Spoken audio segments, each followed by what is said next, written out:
রাধিকা যাদব এগিয়ে যাচ্ছিলেন টেনিস নিয়ে। অনেক বড় স্বপ্ন ছিল ২৫ বছর বয়সী এই ভারতীয় তরুণীর। ধীরে ধীরে উঠে আসছিলেন টেনিস ডাবলসের আন্তর্জাতিক র্যাঙ্কিংয়েও। তবে এক ঝাঁক বুলেট কেড়ে নিয়েছে তার জীবনটাই, আর ঘাতক রাধিকার নিজের বাবা দীপক যাদব। ভারতের সংবাদ মাধ্যম ইন্ডিয়ান এক্সপ্রেস জানিয়েছে, টেনিস খেলার পাশাপাশি একটি টেনিস একাডেমিও পরিচালনা করতেন রাধিকা। কিন্তু পুলিশ ও স্থানীয় বাসিন্দাদের মতে মেয়ের এমন এগিয়ে যাওয়ায় তার বাবা দীপক যাদবকে প্রতিবেশীদের কটু কথা হজম করতে হচ্ছিল।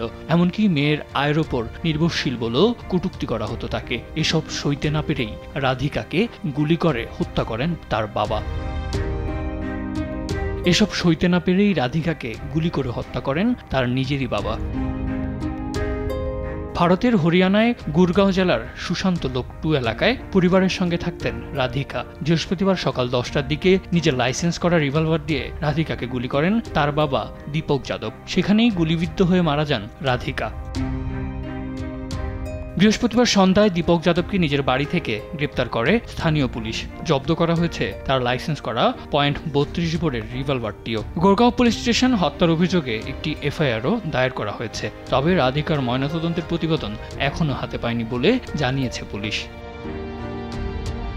পুলিশ স্টেশনের house officer inspector Binod Kumar Indian এক্সপ্রেসকে বলেছেন, দীপক বেশ কিছুদিন ধরেই হতাশায় ভুগছিলেন, কারণ মেয়ের আয়ের ওপর নির্ভর করে চলছিলেন। এলাকাবাসীর এমন কটূক্তি শুনতে হচ্ছিল তাকে। এসব নিয়ে তিনি খুব মানসিক যন্ত্রণায় ছিলেন। রাধিকাকে তিনি অনেকবার একাডেমিতে কাজ বন্ধ করতে বলেছেন, কিন্তু সে কথা শোনেনি। এরপর তিনি আর সহ্য করতে পারেননি। গত 15 দিন এসব নিয়ে প্রচণ্ড মানসিক চাপে ভোগার পর এমন ভয়ঙ্কর পদক্ষেপ নেন দীপক।